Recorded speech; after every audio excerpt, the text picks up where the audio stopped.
The 40 Rule of Love. Shams of Tabriz was a Persian Sufi and roaming dervish who lived at the end of the 12th early 13th century. He was the spiritual teacher and advisor of Rumi, and indeed it's often said that Rumi was a professor who Shams transformed into a mystic, a lover, and a poet. There are many legends. One day, according to legend, Rumi was reading next to a large stack of books. Shams Tabriz, passing by, asked him, "What are you doing?" Rumi scoffingly replied, "Something you cannot understand," i.e., knowledge that cannot be understood by the unlearned. On hearing this, Shams threw the stack of books into a nearby pool of water.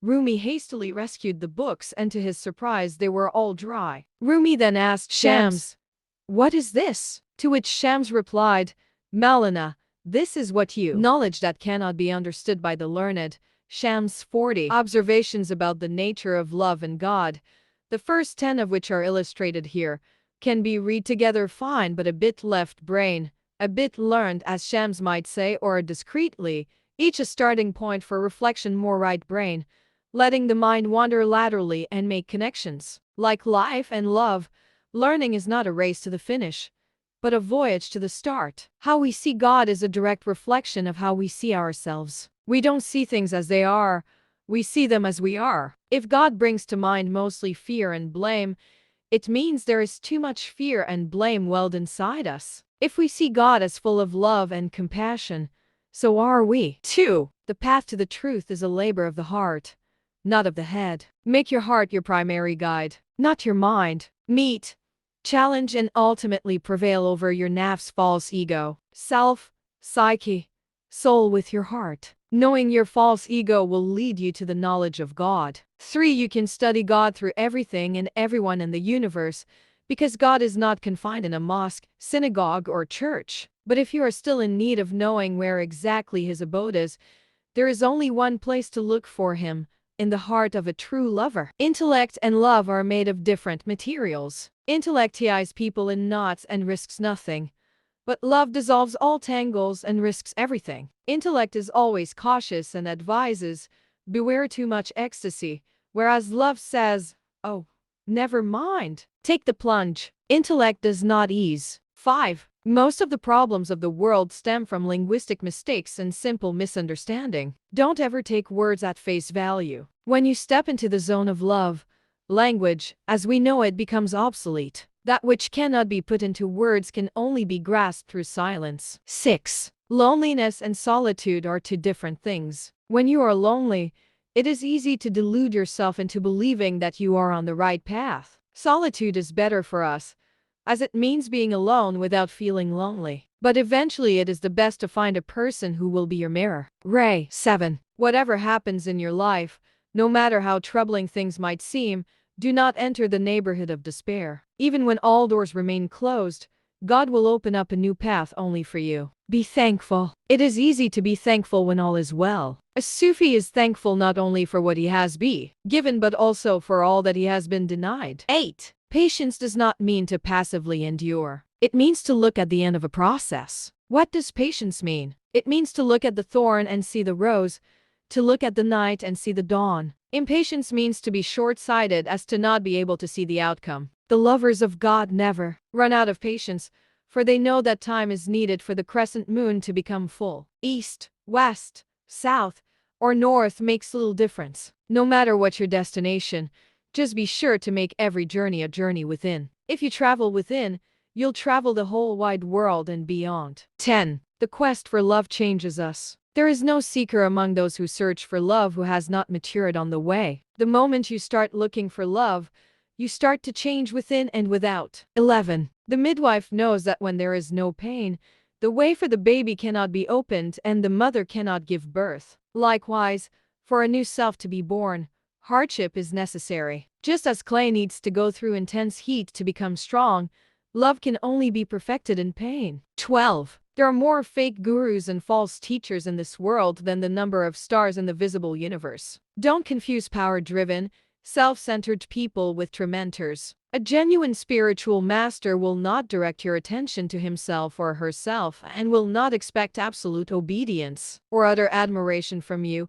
but instead will help you to appreciate and admire your inner self. True mentors are as transparent as glass. They let the light of God pass through them. 13. Try not to resist the changes which come your way. Instead, let life live through you. And do not worry that your life is turning upside down. How do you know that the side you are used to is better than the one to come? 14. God is busy with the completion of your work, both outwardly and inwardly. He is fully occupied with you. Every human being is a work in progress that is slowly but inexorably moving toward realization. We are each an unfinished work of art, both waiting and striving to be completed. God deals with each of us separately because humanity is a fine art of skilled penmanship where every single dot is equally important for the entire picture. 15. It's easy to love a perfect God, unblemished and infallible that He is. What is far more difficult is to love fellow human beings with all their imperfections and defects. Remember,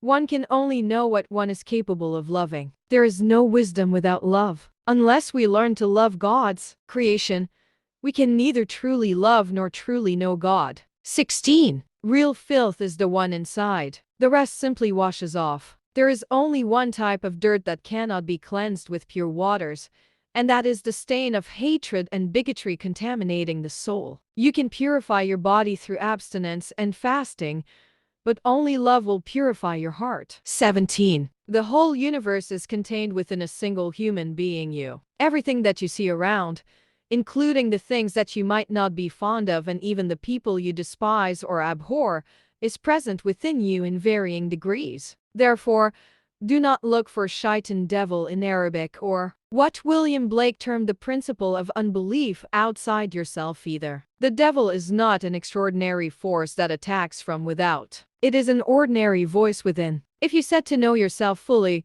facing with honesty and hardness. 18. If you want to change the ways others treat you, you should first change the way you treat yourself. Unless you learn to love yourself fully and sincerely, there is no way you can be loved. Once you achieve that stage, however, be thankful for every thorn that others might throw at you. It is a sign that you will soon be showered in roses. 19. Fret not where the road will take you. Instead, concentrate on the first step. That is the hardest part, and that is what you are responsible for. Once you take that step, let everything do what it naturally does, and the rest will follow. Don't go with the flow. Be the flow. 20. We were all created in His image, and yet we were each created different and unique. No two people are alike. No hearts beat to the same rhythm. If God had wanted everyone to be the same, He would have made it so. Therefore, disrespecting differences and imposing your thoughts on others is tantamount to disrespecting God's holy scheme. 21. When a true lover of God goes into a tavern, the tavern becomes his chamber of prayer.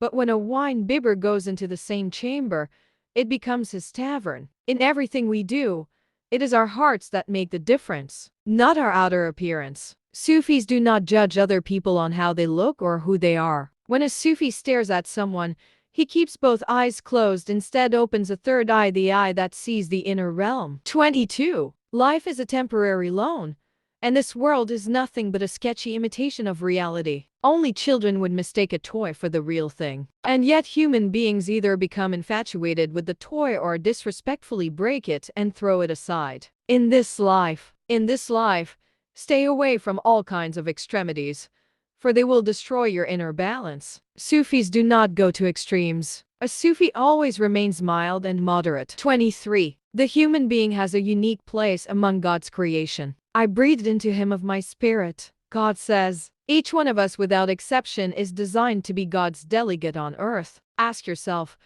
just how often do you behave like a delegate, if you ever do so? Remember, it falls upon each of us to discover the divine spirit inside and live by it. 24. Hell is in the here and now. So is heaven. Quit worrying about hell or dreaming about heaven, as they are both presents inside this very moment. Every time we fall in love, we ascend to heaven. Every time we hate, envy, or fight someone, we tumble straight into the fires of hell. 25. Each reader comprehends the Holy Quran on a different level of tandem with the depth of his understanding. There are 4 levels of insight. The first level is the outer meaning, and it is the one that the majority of the people are content with. Next is the bad and the inner level. Third, there is the innermost of the internal. And the fourth level is so deep it cannot be put into words and is therefore bound to remain indescribable. 26. The universe is one being. Everything and everyone is interconnected through an invisible web of stories. Whether we are aware of it or not,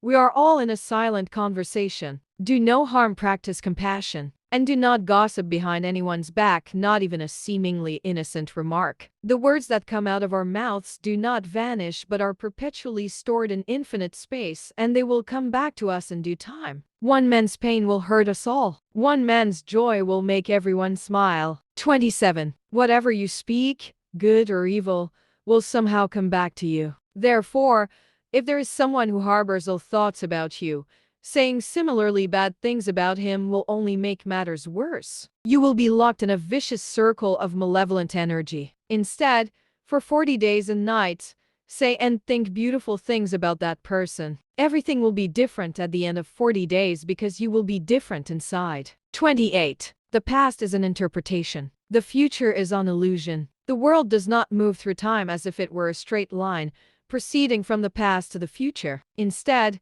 time moves through and within us, in endless spirals. Eternity does not mean infinite time, but simply timelessness. If you want to experience eternal illumination, put the past and the future out of your mind and remain within the present moment. 29. Destiny doesn't mean that your life has been strictly predetermined. Therefore, to leave everything to fate and to not actively contribute to the music of the universe is a sign of sheer ignorance. The music of the world is all-pervading, and it is composed of 40 different levels. Your destiny is the level where you play your tune. You might not change your instrument, but how well to play is entirely in your hands. 30. The true Sufi is such that even when he is unjustly accused, attacked and condemned from all sides, he patiently endures, uttering not a bad word about any of his critics. A Sufi never apportions blame. How can there be opponents or rivals or even others when there is no self in the first place? How can there be anyone to blame when there is only one?